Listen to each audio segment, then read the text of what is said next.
ہندوستان کے مشہور اور معروف قصبات میں خیر آباد اودھ ضلع سیتاپور کا شمار بھی علم و فضل کے اعتبار سے صف اول میں ہوتا ہے، اور یہ قصبہ ہمیشہ سے علماء صوفیاء کا مسکن رہا ہے، جس کی وجہ سے اس کا شمار سلسلۃ الذہب کی کڑی میں ہوتا رہا ہے۔ یہ خطہ نہایت مردم خیز اور گہوارہ علم و معرفت رہا ہے۔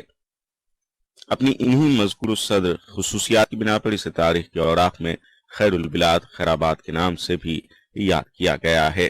خیر آباد کی سرزمین پر سب سے پہلے جس بزرگ نے اسلام کی تعلیم عام کی، اس میں سب سے نمایاں نام حضرت یوسف خان غازی رحمۃ اللہ علیہ کا ہے۔ آپ کے بعد جس بزرگ کا نام نمایاں طور پر آتا ہے وہ حضرت مخدوم شیخ سعد الدین قدس سرہ رحمۃ اللہ علیہ کی ذات گرامی ہے۔ حضرت مخدوم شیخ سعد الدین رحمۃ اللہ علیہ حضرت خواجہ قاضی خدوۃ الدین المعروف و قاضی خدوہ قدس سرہ کی اولاد میں سے ہیں۔ حضرت خواجہ خدوۃ الدین رحمۃ اللہ علیہ روم کے شہزادے تھے۔ آپ حضرت خواجہ عثمان ہارونی رحمۃ اللہ علیہ کے مرید و خلیفہ اور حضرت خواجہ معین الدین چشتی اجمیری رحمۃ اللہ علیہ کے پیر بھائی تھے۔ پیر و مرشد کے حکم پر حضرت قدوۃ الدین رحمۃ اللہ علیہ روم سے ہندوستان تشریف لائے اور اپنے پیر بھائی حضرت خواجہ معین الدین چشتی اجمیری رحمۃ اللہ علیہ کی اجازت سے اودھ کو اپنی ریاضت کا مرکز بنایا۔ تاریخ میں حضرت خواجہ قدوۃ الدین کے بارے میں بہت کچھ تو ملتا ہے، لیکن مکمل شجرہ نسب کہیں دستیاب نہیں ہے۔ آپ کی اصل بنی اسرائیل مانی جاتی ہے اور سلسلہ نسب حضرت موسیٰ علیہ السلام تک پہنچتا ہے۔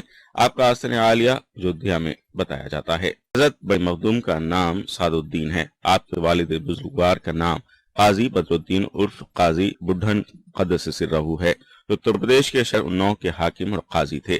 ان کا مزار آج بھی اناؤ ریلوے اسٹیشن پر مرجع خلائق ہے۔ حضرت مخدوم شیخ سعد الدین قدس سرہ رحمۃ اللہ علیہ کی ولادت باسعادت 814 ہجری میں اتر پردیش کے شہر اناؤ میں ہوئی۔ تحصیل علم کے بعد جب راہ معرفت کے لیے آپ کو پیر و مرشد کی ضرورت ہوئی تو آپ حضرت شاہ مینا رحمۃ اللہ علیہ کی خدمت عالیہ میں حاضر ہوئے اور تقریباً 20 سال پیر دستگیر کی خدمت میں رہ کر سخت مجاہدات اور ریاضتیں کرنے کے بعد جب مرتبہ کمال پر پہنچے تو خلافت سے سرفراز ہوئے۔ پیر و مرشد کے حکم پر آپ خیر آباد میں تشریف لائے۔ قطب الاقطاب وارث الانبیاء والمرسلین حضرت مخدوم شیخ سعد الدین قدس سرہ رحمۃ اللہ علیہ کی تعلیم و تربیت میں حضرت مخدوم شاہ مینا رحمۃ اللہ علیہ کے علاوہ ظاہر الحرمین الشریفین حضرت شیخ سارنگ رحمۃ اللہ علیہ کی سرپرستی بھی شامل ہے۔ حضرت شیخ سارنگ رحمۃ اللہ علیہ کا آستانہ مجگواں میں مرجع خلائق ہے۔ اس طرح سے حضرت مخدوم شیخ سعد الدین رحمۃ اللہ علیہ کی تعلیم و تربیت میں حضرت مخدوم شاہ مینا رحمۃ اللہ علیہ اور حضرت شیخ سارنگ رحمۃ اللہ علیہ جیسے عظیم المرتبہ شخصیتیں شامل تھیں۔ خیر آباد میں حضرت شیخ سعد الدین رحمۃ اللہ علیہ کی آمد سے قبل گرچہ اسلام کی تعلیمات یہاں پہنچ چکی تھیں، لیکن حضرت مخدوم شیخ سعد الدین رحمۃ اللہ علیہ کے آنے سے یہاں اسلام کی تعلیمات میں ایک نیا انقلاب آیا۔ آپ نے اس سرزمین سے تقریباً 32 سال تک اسلام کی خدمت کی اور 108 سال کی عمر میں 16 ربیع الاول 922 ہجری کو آپ نے دنیا سے پردہ کیا۔ آپ نے اپنے عمل سے قرآن کی تعلیمات اور اسوہ رسول صلی اللہ علیہ وسلم کو قائم کیا اور انسانیت کی خدمت کو سب سے اہم فریضہ قرار دیا۔ یہی وجہ ہے کہ آپ کی حیات میں اور آپ کے پردہ کرنے کے بعد بھی آپ کے آستانے پر عقیدت مندوں کا ایک ہجوم دیکھنے کو ملتا ہے۔ صدر گیٹ سے مردوں کا داخلہ ہوتا ہے، جبکہ آستان کی شمال جانب جو گیٹ ہے اسے خواتین کے لیے مخصوص کیا گیا ہے۔ آستان عالیہ کی تعمیر میں مغل فن تعمیر کے ساتھ اودھ کی طرز تعمیر کا خاص عنصر غالب نظر آتا ہے۔ جب زائرین صدر گیٹ سے آستان عالیہ میں زیارت کے لیے حاضر ہوتے ہیں اور ان کی نگاہ بلند و بالا مقبرے پر پڑتی ہے اور لوگ زیارت سے سرفراز ہوتے ہیں تو یقین مانیے کہ دل کی بے چینیاں کافور ہو جاتی ہیں۔ درگاہ کیمپس میں آستان عالیہ سے متصل قدیم مسجد بھی ہے۔ اس کی تعمیر قدیم ہے۔ بتایا جاتا ہے کہ مسجد کی تعمیر حضرت مخدوم شیخ سعد الدین رحمۃ اللہ علیہ نے اپنے ہاتھوں سے کی تھی۔ زائرین آستان عالیہ پر حاضری دینے کے بعد کیمپس میں موجود دوسرے بزرگوں کے آستانوں پر بھی حاضری دیتے۔ اودھ میں سرزمین خیر آباد کا شمار صوفیہ کی سرزمین کے طور پر ہوتا ہے۔ اس سرزمین پر سب سے پہلے سید سالار مسعود غازی رحمۃ اللہ علیہ کے عزیز سید یوسف خان غازی رحمۃ اللہ علیہ رشد و ہدایت کا پیغام لے کر آئے تھے۔ سرزمین اودھ میں حضرت شیخ سارنگ رحمۃ اللہ علیہ، قطب العالم حضرت شاہ مینا رحمۃ اللہ علیہ کے بعد حضرت مخدوم شیخ سعد الدین رحمۃ اللہ علیہ کی تعلیم کا خاص مقام ہے۔ آپ نفس کشی کے لیے نئے طریقے آزماتے، تمام شب نماز میں مشغول رہتے، روزہ رکھتے اور انسانی خدمت کو عظیم فریضہ قرار دیتے۔ یہی وجہ ہے کہ آپ کے عقیدت مندوں میں تمام مذاہب کے لوگ شامل ہیں۔ آپ کی تعلیمات کا ہی ثمرہ ہے کہ آستان عالیہ پر ہمیں تہذیبوں کا سنگم دیکھنے کو ملتا ہے۔ قطب الاقطاب حضرت مخدوم شیخ سعد الدین رحمۃ اللہ علیہ نے راہ خدا میں جس طرح محنت شاقہ اور رنج برداشت فرمایا اور نفس کشی فرمائی، اس کو لکھنے کے لیے سینکڑوں دفتر چاہیے۔ حضرت مخدوم شیخ سعد الدین رحمۃ اللہ علیہ اپنے زہد و تقوی اور بزرگی کے لیے دور دور تک مشہور تھے۔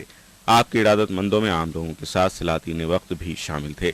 حضرت مخدوم شیخ سعد الدین رحمۃ اللہ علیہ کی شخصیت کے ہمہ جہت پہلو تھے۔ آپ نے چشتیہ سلسلے کے عظیم المرتبت بزرگوں سے جو تعلیم پائی تھی، اس تعلیم کی روشنی میں نہ صرف آپ نے اسلامی تعلیمات کو عام کیا بلکہ انسانیت کی خدمت کا عظیم فریضہ انجام دیا۔ آج بھی آپ کے آستانے سے فیض کا دریا رواں ہے۔ ہندوستان کو صوفیہ کا ملک کہا جاتا ہے۔ اس ملک کا کوئی خطہ ایسا نہیں ہے جسے صوفیہ نے اپنی تعلیمات سے منور نہ کیا ہو۔ اتر پردیش کی سرزمین اودھ کو صوفیہ کی سرزمین کے نام سے جانا جاتا ہے۔ اس سرزمین پر اسلام کی تعلیمات کو عام کرنے میں اہل سلاسل کے بزرگوں نے نمایاں کردار ادا کیا ہے۔ حضرت شیخ سعد الدین اور بڑے مخدوم رحمۃ اللہ علیہ کے آستانے کی زیارت نہ کرے یہ کیسے ہو سکتا ہے؟ عام دنوں میں بھی ہمیں حضرت بڑے مخدوم رحمۃ اللہ علیہ کے آستانے کی زیارت کرنے والوں کی ایک بڑی تعداد دیکھنے کو ملتی ہے۔ حضرت بڑے مخدوم رحمۃ اللہ علیہ کا تعلق تصنیف و تالیف سے بھی رہا ہے۔ آپ کے عہد میں خانقاہ عالیہ میں 5000 طلباء کی تعلیم کا انتظام کیا جاتا تھا، لیکن موجودہ دور میں یہ سلسلہ تقریباً مفقود سا ہو گیا ہے۔ سرزمین اودھ میں یوں تو اہل سلاسل کے بزرگوں نے اپنی تعلیمات سے اسلام کے دامن کو وسیع کیا ہے، لیکن ان میں چشتیہ سلسلے کے بزرگوں کی تعلیم کا خاص مقام ہے۔ حضرت مخدوم شیخ سعد الدین رحمۃ اللہ علیہ کی ذات اقدس خود میں ایک انجمن تھی۔ یہی وجہ ہے کہ طالبان حق آپ کی خانقاہ میں ملک و بیرون ملک سے دیوانہ وار کھینچے چلے آتے تھے۔ سرزمین اودھ میں حضرت مخدوم شیخ سعد الدین رحمۃ اللہ علیہ کے آستانے کو صلح کل کی تعلیم ایک بڑے مرکز کے طور پر دیکھا جاتا ہے۔ آپ کی تعلیمات سے نہ صرف یہ کہ بڑے بلکہ نوجوان نسل بھی متاثر ہے، اور نوجوان نسل کا ماننا ہے کہ حصول علم کے بغیر نہ تو اسلام کی تعلیمات کو سمجھا جا سکتا ہے اور نہ بزرگوں کی قربت حاصل ہو سکتی ہے۔ حضرت مخدوم شیخ سعد الدین رحمۃ اللہ علیہ کے آستانے پر ہر روز بعد نماز عصر درس ہوتا ہے۔ درس میں بڑی تعداد میں لوگ شرکت کرتے ہیں اور اسلامی تعلیمات سے روشناس ہوتے ہیں۔ درس میں درس قرآن کے ساتھ حدیث، فقہ اور صوفیہ کی تعلیم پر بھی تفصیل سے روشنی ڈالی جاتی ہے۔ اس کا مقصد یہ ہے کہ یہاں آنے والے لوگ قرآن کی تعلیم پر عمل کرنے اور صوفیہ کے جیسی زندگی گزارنے والے بن جائیں۔ جب انسان اللہ کے راستے پر چلنے والا بن جائے گا تو اس سے نہ صرف دنیا میں امن و سکون قائم ہوگا بلکہ انسانیت کا بھی سر بلند ہوگا۔ ایسا نہیں ہے کہ قطب الافطاب حضرت مخدوم شیخ سعد الدین رحمۃ اللہ علیہ کے آستانے پر صرف مسلم ہی اپنی مرادیں لے کر آتے ہیں، بلکہ آپ کی مقبولیت تمام طبقوں میں یکساں ہے۔ آپ کے عقیدت مندوں میں جتنے مسلم ہیں اس سے کہیں زیادہ دوسری قوموں کے لوگ ہیں، اور ان کا یہ عقیدہ ہے کہ جس نے اس آستانے پر عقیدت سے اپنا سر خم کیا وہ کبھی خالی ہاتھ واپس نہیں کیا گیا۔